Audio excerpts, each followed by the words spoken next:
LCJ Live. It's Sunday, August 10th, 2025. Good to be with you on a good weekend for the box office. A great weekend, you could argue, because of two movies in August. Combined opening weekend for them, $71.5 million. One overperformed, one underperformed a little bit. We'll get into that here on LCJ Live, but theaters should be happy because sometimes August is a dead zone or you have just one giant movie. To have two new movies doing this well is a good thing for the theaters for the end of the summer for sure. I've got my Superman cup here with me as Superman becomes the second biggest movie of the summer. We'll talk about all of that and more coming up here on LCJ Live. Did you see Weapons? Did you see Freakier Friday? I saw Freakier Friday. We'll talk about all of that. As always, send in your questions and your comments. Your number one movie is Weapons, as Warner Brothers continues to have a blockbuster banner year. When you look at movies like Sinners and F1 and Superman and Minecraft and Final Destination Bloodlines and now Weapons, Mickey 17 was also number one for them on its opening weekend, even though it didn't make a lot of money. Warner Brothers is thrilled with all of the success of these movies. The top five for the year combined, that total is already even bigger than the previous record, which was 2017 when you had movies like It and Wonder Woman and Lego Batman movie. Dunkirk is in there, a few others. So that says a lot. You know, even bigger than the Barbie year from 2023 that Warner Brothers is having. Arguably its biggest, if not one of the biggest years ever for the studio. Weapons opens to $42.5 million. That's already more than what Zach Cregger's previous film, Barbarian, totaled back in 2022 from 20th Century Studios. They released that in September of that year. That was a movie that opened to about $10 million, had some legs, had some word of mouth and buzz that got it to nearly $41 million. But then over the last nearly 3 years, a lot of people have caught up on Barbarian. The buzz of that, the buzz and the intrigue of the story of Weapons certainly was part of this opening weekend. Josh Brolin fans, Julia Garner fans, and those who wanted to see a horror movie that may be atypical in the genre. As I was talking about here last week and maybe the previous week here on LCJ Live, a lot of these horror movies are just the same. It feels like the same thing over and over again. And for a lot of people, Weapons seem to have that intrigue to be a little different, and that goes into that. You also have the fact that this is very close to the opening weekend of Sinners, which opened to about 46 million and totaled nearly 280 million.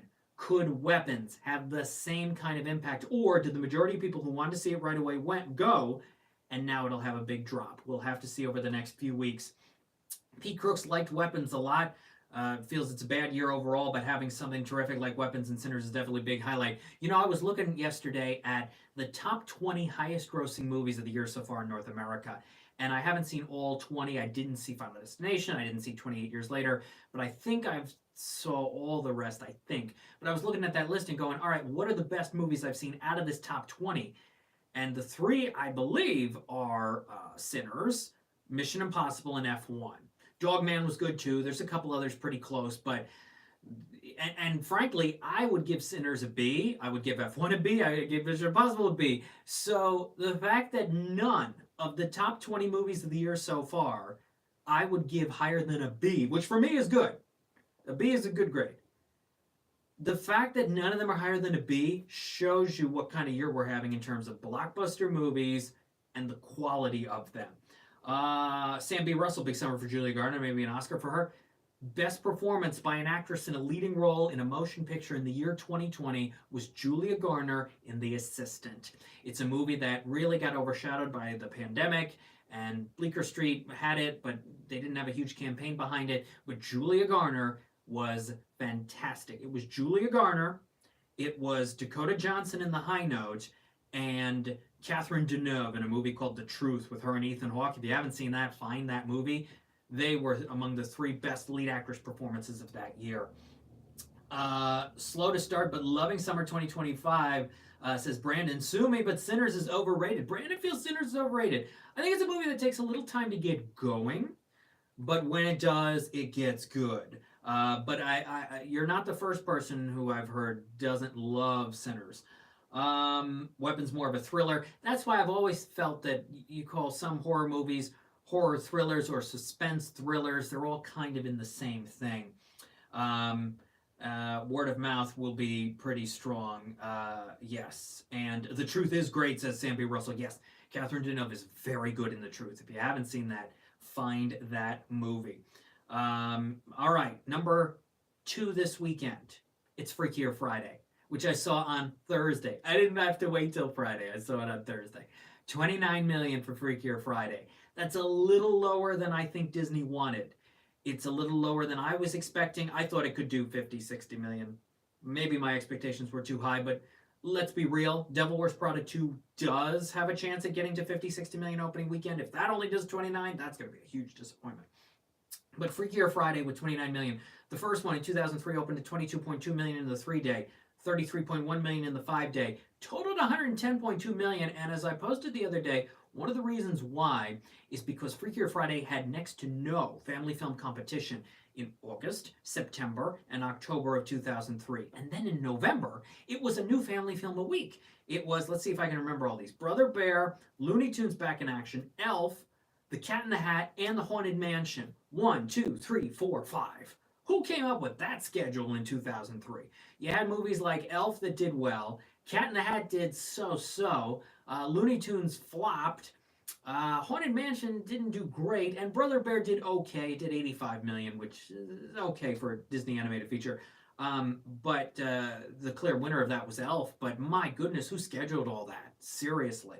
So Freakier Friday, by the way, the first Freaky Friday, interestingly enough, back in 2003, also opened at number 2. It did not open at number 1. It opened number 2 behind SWAT, which totaled about 117 million. So they were nearly neck and neck with the total. SWAT had a bigger opening weekend, but Freaky Friday had small drops. This will be very interesting over the next several weeks because you do have a couple smaller family film options, but here's the thing about Freakier Friday, a film that I like the second half of, legitimately. First half, it's got some problems. It finally finds its way. I like how it mirrors the first movie. Jamie Lee Curtis with some big laughs. It's got a lot of heart towards the end. I had a good time with it after a rough first half hour with a terrible food fight scene. It finally gets going. But Freakier Friday, I would say, is not for young kids. Even though you have the 2 younger kids and Jamie Lee Curtis and Lindsay Lohan, there isn't the younger brother element of the first movie to latch onto for young kids this time. There's a little goofiness, like I said, the food fight, but really this is a movie for the 20-somethings who saw the first film, their parents and their grandparents. And that's the audience for this movie. It is a rare PG-rated Disney live-action film to not really be for kids. As I was talking with Mike Sargent last night as we recorded our next episode of Too Fast, Too Films, it's like a grown-up Disney movie in the true sense of the term Disney, of the word Disney, non-Marvel, non-Lucasfilm, not even Pixar or Disney Animation. It's a grown-up Disney PG-rated movie. It is. It actually is. So when I went to see it Thursday, there were a couple kids at my showing. They were a little antsy, they were a little bored. It's really not for them. It's for those who grew up with the first film and older. So it will be interesting how the next 4 or 5 weeks go through Labor Day weekend and a little beyond. If parents do bring young kids, or if they want to go see it a second time, bring the family, how that goes, that will be very interesting. I liked this, like I said, I liked the second half. Great to see Lindsay Lohan back on the big screen. I watched a couple of her Netflix films, not the third one because I didn't like the second one. So I was like, I don't want to, I got too many other movies to see. But it's great to see her back on the big screen. Jamie Lee Curtis with a fun scenes, fun dialogue. She delivers it well. There's some funny moments for sure. And the amount of heart at the end is legitimate. Every actor, every principal actor in this cast gets a scene, gets a moment. And yes, this movie takes its time a little bit more in the second half. It's a little longer than the first movie.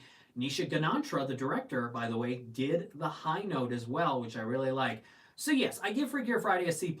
I was expecting C-, D+, even D material based on the trailers and the fact that I do not really care for the first film. So for me to give Freakier Friday a C plus, that is a huge compliment and much higher than I was expecting. It is a much less painful experience than I was expecting, especially once you get past about the first half hour to 45 minutes. Got lots of comments coming in. The Descendants is a very good film. What's your favorite Lindsay Lohan performance of her career?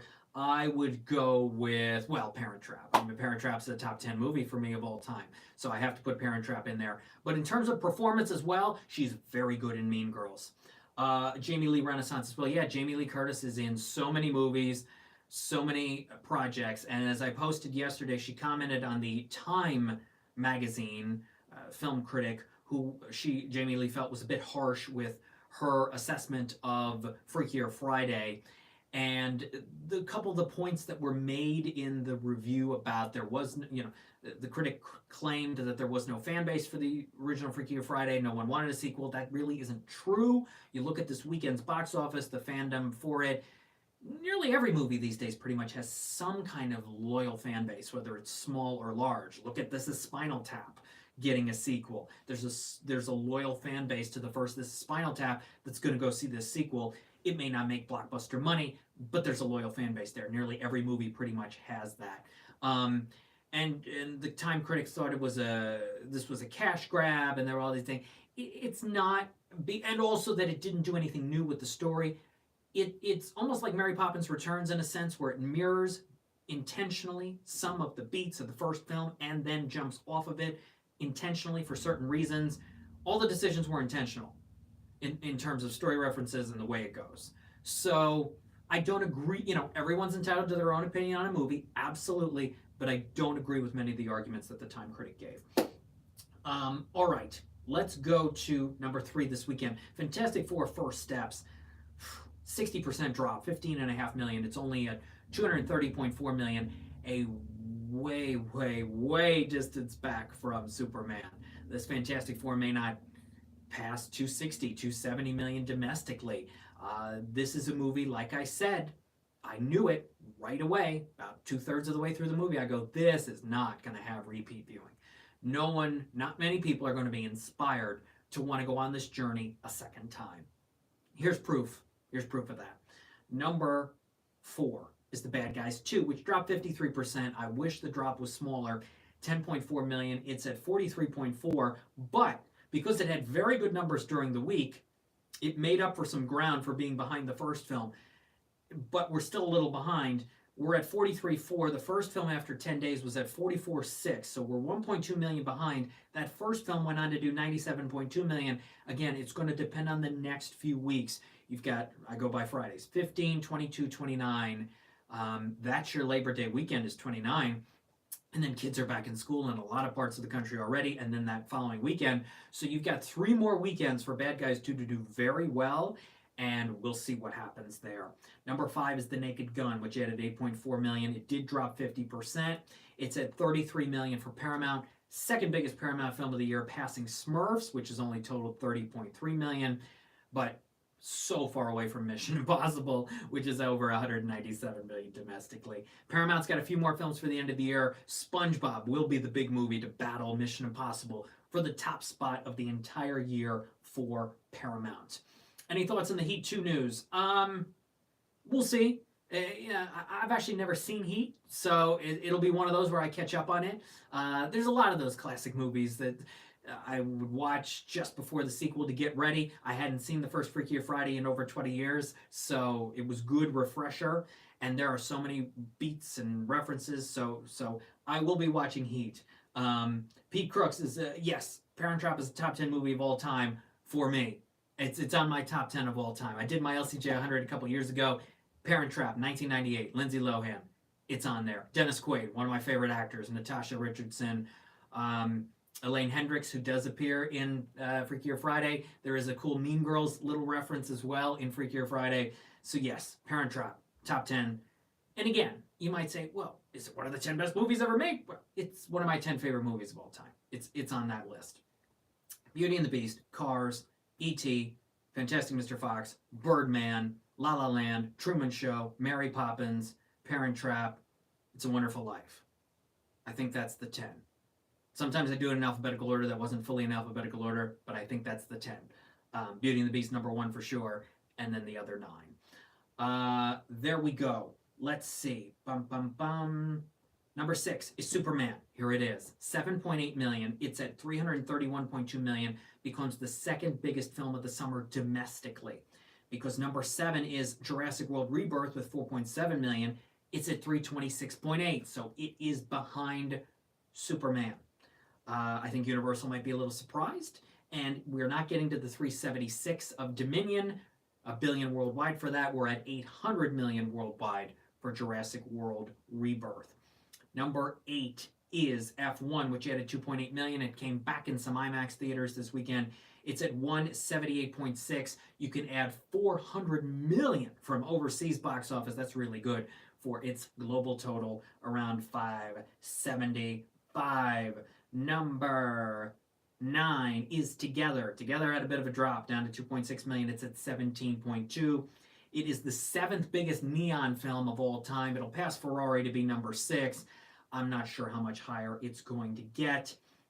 And rounding out your top 10 this weekend is Sketch, which did 2.5 million for the weekend, and counting all the money from its extended open last Monday and everything, $5 million so far for Sketch. It is the 3rd biggest Angel Studios film of the year, but only $5 million so far. And look, I talked to director Seth Worley. If you want that conversation, go to lcj.podbean.com, animationscoop.com as well. I liked Sketch. I like a lot of what it has to do. Mike Sargent and I review that. That's going to be a new episode of Too Fast, Two Films coming at you soon at toofast2films.com. We review Sketch. We review The Naked Gun.